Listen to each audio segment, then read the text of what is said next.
Assalamualaikum warahmatullahi wabarakatuh. Pemirsa Tabassam yang dirahmati Allah, senang sekali pada kesempatan ini Tabassam Taklim bersama ulama dapat tayang secara perdana di hadapan pemirsa dengan menyuguhkan berbagai ilmu yang membahas tentang syariat Islam dan persoalan-persoalan yang terjadi pada kehidupan kita sehari-hari. Semoga tayangan ini dapat menambah khazanah keilmuan dan wawasan bagi pemirsa. Pemirsa Tabassam, dahulu manusia biasa melakukan interaksi sosial melalui tatap muka. Namun, kebiasaan ini perlahan berubah dengan kehadiran teknologi di hidup manusia. Sekarang, melalui gawai, kita sudah bisa melakukan berbagai macam jenis interaksi sosial, termasuk bermuamalah di dalamnya. Di zaman modern ini, setiap orang pasti memiliki setidaknya satu akun media sosial, mulai dari Twitter, Instagram, Facebook, dan TikTok. Media sosial merupakan sarana untuk bersosialisasi secara daring yang dapat memudahkan kita untuk bersosialisasi dengan siapapun yang kita mau. Dengan media sosial, kita tidak perlu repot untuk jauh-jauh mengunjungi rumah teman. Cukup dengan memiliki akun sosmed, maka kita dapat dengan mudah berkomunikasi dengan siapapun di seluruh penjuru dunia. Media sosial mengajak siapa saja yang tertarik untuk berpartisipasi secara aktif dengan memberi kontribusi dan umpan balik secara terbuka, memberi komentar, serta membagi informasi dalam waktu yang cepat dan tak terbatas. Namun, media sosial juga bisa menimbulkan dampak negatif atau mudarat seperti peredaran berbagai berita yang tidak benar, hoax, ghibah, kebencian, permusuhan, fitnah, dan adu domba. Hal ini disebabkan karena kurangnya etika kita dalam menggunakan media sosial. Lantas, bagaimanakah adab bermedia sosial?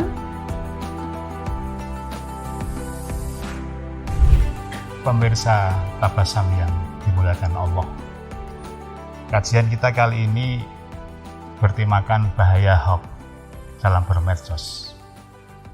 Sebetulnya istilah hoax ini dalam Al-Quran disebut oleh Allah dalam surat An-Nur ayat 11-12. A'udzubillahi minasyaitonirrajim. Bismillahirrahmanirrahim. Innal ladzina ja'u bil ifki usbatum minkum la tahsabuhu syarrol lakum bal huwa khairul lakum. Likulli imri'in minhum maktasaba minal ism walladzi tawalla kibrahu minhum lahu adzabun adzim. Ayat ini terkait dengan peristiwa Bani Mustalik. Bani Mustalik itu kelompok yang ketika terjadi perang Uhud, kelompok ini bergabung dengan kaum musyrikin Mekah. Kemudian bergabung di perang Uhud, memerangi umat Islam. Usai peperangan Uhud itu, kemudian mereka kembali ke sukunya, ke tempatnya, ke komunitasnya, dan mereka menantang Rasulullah, menantang umat Islam untuk berperang. Nah, terjadilah peperangan antara umat Islam dengan kelompok Bani Mustalik itu. Usai peperangan, kemudian peperangan ini dimenangkan oleh umat Islam. Umat Islam pulang dari peperangan itu, kemudian ada peristiwa, yaitu Aisyah ketinggalan. Mulanya beliau ini istirahat, kemudian buang air besar. Nah, ternyata setelah buang air besar itu Aisyah gerayangi ininya, kalungnya hilang. Kok tidak ada kalung saya? Balik lagi mencari kalungnya. Akhirnya kemudian kalungnya ketemu dan beliau balik lagi ke untanya. Ternyata sudah tidak ada. Rombongan sudah pada berangkat ke Mekah, sudah pulang. Nah, yang nuntun untanya Aisyah ini dikira Aisyah masih di atas untanya. Jadi terus berangkat aja. Lah Aisyah sendirian di situ akhirnya leyeh-leyeh tanpa ada seorang pun. Nah, datanglah seorang sahabat yang bernama Sofwan. Sofwan ini tahu, kaget. Ummul Mukminin di sini. Akhirnya Sofwan ini mengalah.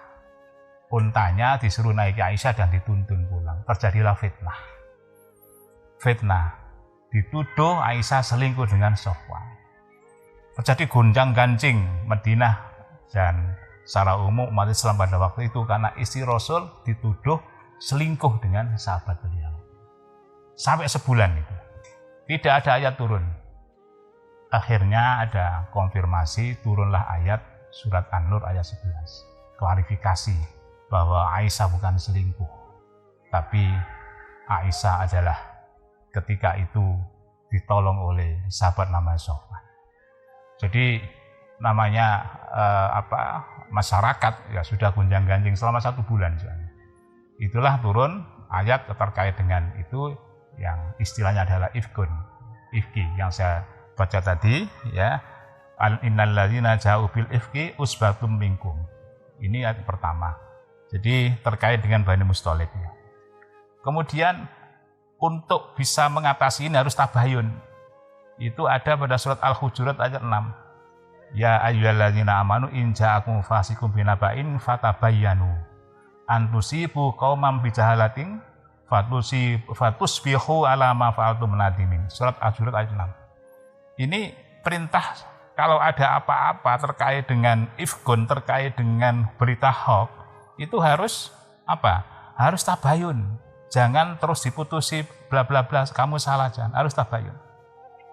Jadi kedua ayat ini turun ya terkait dengan peristiwa Bani Musthalib. Ya, peristiwa yang kedua ini adalah ketika umat Islam sudah menang dari peperangan dengan Bani Musthalib tadi, maka terjadilah mereka menyerah dan mereka berjanji akan bayar zakat pada Rasulullah. Dengan waktu tertentu Rasulullah akan mengirimkan utusan untuk mengambil harta zakat tadi. Ternyata tidak ada yang datang. Padahal Rasulullah sudah mengutus salah seorang sahabat namanya Walid bin Uqbah. Ternyata Walid tidak sampai ke Bani Musthalib itu. Di pertengahan jalan dia ragu-ragu. Terus balik ke Rasul laporan bahwa Bani Musthalib sudah murtad. Mereka tidak mau mengumbarkan zakat dan bahkan saya akan dibunuh sampai sana. Berita hoax lagi. Sampai pada Rasulullah, akhirnya Rasulullah memerintahkan untuk memerangi Bani Musthalib. Dalam selang waktu itu, ya pimpinan Bani Musthalib itu datang kepada Rasulullah. Ya namanya Haris, ya bin Diror. Ya ditanya oleh Rasulullah. Di pertengahan jalan itu ternyata ketemu kelompok sahabat yang akan memerangi Bani Musthalib. Ternyata di situ kemudian mereka konfirmasi tidak ada orang yang datang ke kami untuk mengambil zakat. Padahal laporannya pada Rasulullah mereka tidak mau bayar zakat dan sudah murtad. Berita hoax. Akhirnya tabayun mereka dua kelompok ini ke Rasulullah menyampaikan apa yang terjadi.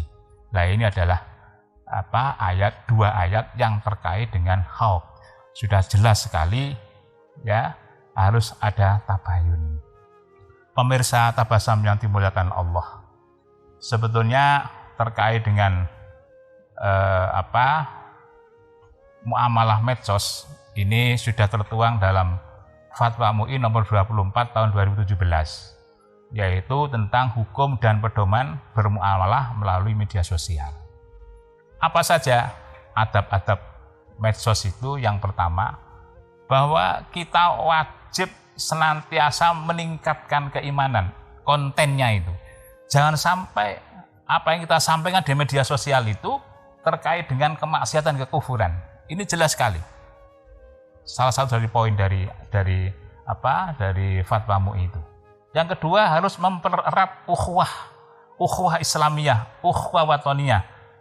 Ya, ukhuwah Islamiyah kita ini antar umat Islam. Sudah abaikan itu antara golongan A, B, C, D, apalagi NU Muhammadiyah. Lintas, kita ini umat Islam. Ayo kita ke depan yang kita pikirkan, jangan ke belakang. Masalah-masalah kecil tinggalkan. Masalah-masalah ke depan yang harus kita hadapi, terutama kaitannya dengan dunia virtual ini. Ini harus kita hadapi. Revolusi industri 4.0 ini harus kita hadapi. Society 5.0 harus kita hadapi. Tidak bisa kita mundur lagi, masih ngurus kunut, masih ngurus tahlilan. Jangan, sudah. Kita ke depan. Yang kita harus sekarang bagaimana kita misalkan jamaah secara virtual. Imamnya di Mekah, ya, makmumnya di Malang. Itu yang kita perlu hadapi sekarang. Bukan urusan kecil ya. Jadi kita satukan umat Islam ini. Ya, ukhuwah Islamiyah. Yang kedua, ukhuwah watoniyah. Kita sama satu bangsa. Dulu ketika Nabi Muhammad masuk ke Madinah, yang dibangun adalah ukhuwah watoniyah. Ukhuwah watoniyah itu apa? Beliau membangun piagam Madinah. Ya, kemudian yang ketiga adalah ukhuwah insaniyah, secara manusia. Kita lepaskan agama apapun mereka, negaranya manapun, kita sama manusia, diperintahkan oleh Allah untuk selalu rukun, ya. Dan yang ketiga, adab medsos yang kita wajib kita lakukan adalah memperkokoh kerukunan intern umat Islam, harus kita kokoh perkuatkan antar umat Islam dan umat yang lain. Ya, sudah menebar di mana-mana. Nabi Muhammad itu memberikan toleransi kepada orang Yahudi yang buta, yang papa, pengemis. Beliau membantu, menyuapi. Tanpa dilihat, beliau melihat tanpa melihat itu agamanya apa, ternyata orang Yahudi. Dan malah setelah disuapi itu, orang Yahudi ini berdiri dan berpidato bahwa semua yang disampaikan Muhammad itu bohong, jangan ikuti Muhammad. Nggak tahu kalau yang menyuapi dia adalah Muhammad. Ya, ini adalah ukhuwah, ya, antar umat beragama. Jadi tidak ada lagi yang perlu seket-seket. Ya, dan yang terakhir adalah ukhuwah terkait dengan umat beragama dan pemerintah. Negara Indonesia ini dibangun oleh para ulama. Jangan lupa ini. Ya, bukan orang lain. Makanya kita harus perhatikan, kita umat beragama harus link dengan pemerintah. Tidak ada alasan lagi kita memusuhi pemerintah. Ini yang wajib kita lakukan kaitannya dengan adab bermedsos sesuai dengan fatwa MUI nomor 24 ya tahun 2017 itu. Saya kira itu ya pemirsa Tabassum yang dimuliakan Allah. Mudah-mudahan kita selalu dalam lindungan, petunjuk dan hidayah dari Allah Subhanahu wa taala.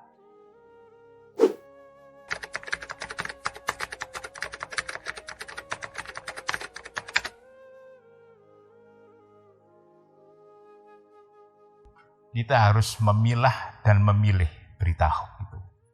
Sebetulnya kita sudah ada tuntunan ya tentang berita hoax ini kaitannya dengan prinsip-prinsip hadis. Ada hadis sahih, ada hadis dhaif. Hadis dhaif itu hoax. Makanya kita harus mengikuti prinsip-prinsip itu. Ya, syaratnya hadis sahih itu kita harus lihat sanadnya, siapa yang bawa berita itu. Jangan sampai sanad itu tercelah. Jangan sampai sanad itu putus. Lah kita sekarang ini dengan mudahnya percaya berita di WA sulit kita sebarkan. Padahal belum jelas siapa yang bawa berita itu. Sanad harus nyambung. Lah nyambung ini menurut Imam Bukhari itu harus ketemu, harus liqo. Seperti ini dalam halaqah. Tidak bisa dalam satu kurun waktu saja.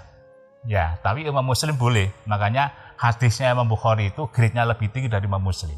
Jadi sanad harus nyambung. Ya, ini harus kita perhatikan. Yang kedua, tidak boleh ada materi yang disampaikan itu mengandung syad, mengandung sesuatu yang itu bertentangan dengan materi yang lebih kuat posisinya. Misalkan, ya, ini sudah ada pengumuman oleh pemerintah bahwa BBM naik. Terus ada berita BBM sudah jadi naik, nah itu berarti syad, berita syad. Itu harus kita lihat seperti itu, ya. Kemudian tidak boleh ada yang cacat. Cacat misalkan, itu yang bawa itu pembohong, tidak bisa. Imam Bukhari itu ketika datang kepada perawi hadis, ya, dilihat orang ini pernah bohong apa tidak. Ya, pas beliau datang, ini perawi hadis itu genggam seperti membawa makanan ayam. Dengan mengundang-undang makannya. Kalau orang Jawa, kur. Lah ayamnya datang, dibuka tidak ada apa-apanya. Imam Bukhari sudah meninggalkan perawi itu. Karena dia bohong dengan ayam. Ayam dibohongi, apalagi bohong dengan manusia. Ayam dibohongi sudah tidak mau dia. Dan sekarang ini kita, pokoknya ada berita di WA sudah kita tangkap sudah oke saja, disebarkan ya, resign ya, dan seterusnya. Itu kelemahan kita. Tidak mengikuti prinsip-prinsip mana hadis sahih yang sudah ditetapkan oleh para ulama sebelum kita itu. Ya. Kemudian perawinya itu harus adil. Yang bawa berita itu harus istiqomah dalam beribadah. Tidak hanya sholat wajib, sholat sunnahnya, tidak ada puasa wajib, puasa, dan seterusnya. Tidak boleh orang yang biasa melanggar syariat Islam terus beritanya kita terima begitu saja. Tidak boleh, harus dicek. Cek dan recheck. Ya. Apalagi itu orang yang sudah bohong, apalagi pembohong, sudah tidak bisa. Ya, ini prinsip-prinsip ya. Kemudian perawinya harus kuat hafalannya ya. Yang membawa berita itu bukan orang sembarangan, tapi orang punya kompetensi, bahasa kita sekarang itu. Orang yang cerdas ya, orang yang hafalannya ingatannya kuat. Tidak sembarang orang. Karena apa? Karena kalau dia hafalannya lemah ya, orang yang tidak cerdas jangan menyampaikan itu seenaknya saja. Imam Bukhari itu kalau ada muridnya yang ngantuk saja ya, antara murid dan guru pas dalam halaqah itu ngantuk saja, itu sudah turun hadisnya dari sahih menjadi hasan. Kalau ngantuan sudah turun menjadi hadis dhaif. Nah, hadis dhaif itu berita hoax itu yang. Yaitu yang terkait dengan pertanyaan tadi.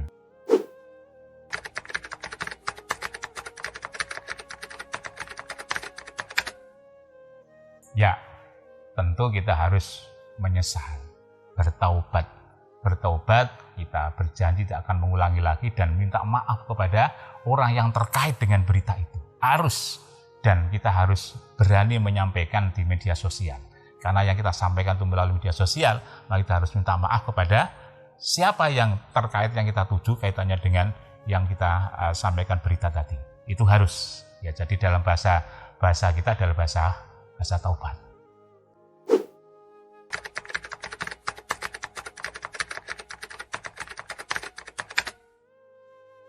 Ya, ini begini, di era global sekarang ini, seperti sekarang ini, sudah era virtual sekarang ini, manusia itu menurut saya ada 3 kelompok ya.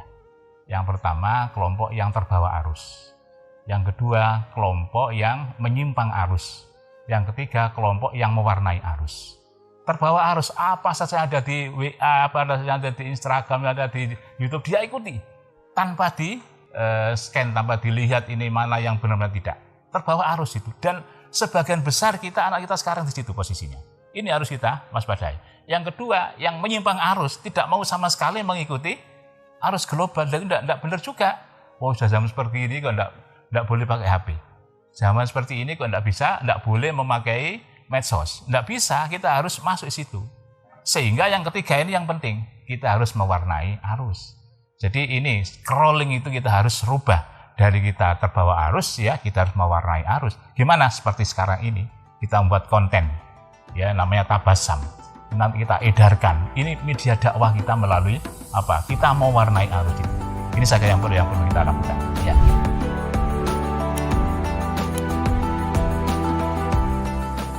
Seorang muslim dalam bersosialisasi dengan menggunakan media sosial hendaknya senantiasa menjunjung tinggi adab dalam bersosialisasi, yakni dengan saling menghormati sesama makhluk ciptaan Allah.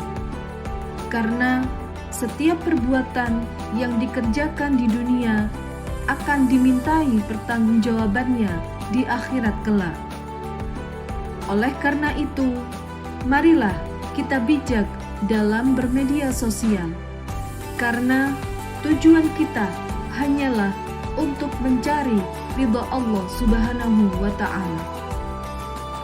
Semoga kita semua termasuk orang-orang yang senantiasa menjaga marwah ketika bermuamalah melalui media sosial. Amin amin ya rabbal alamin. Wassalamualaikum warahmatullahi wabarakatuh.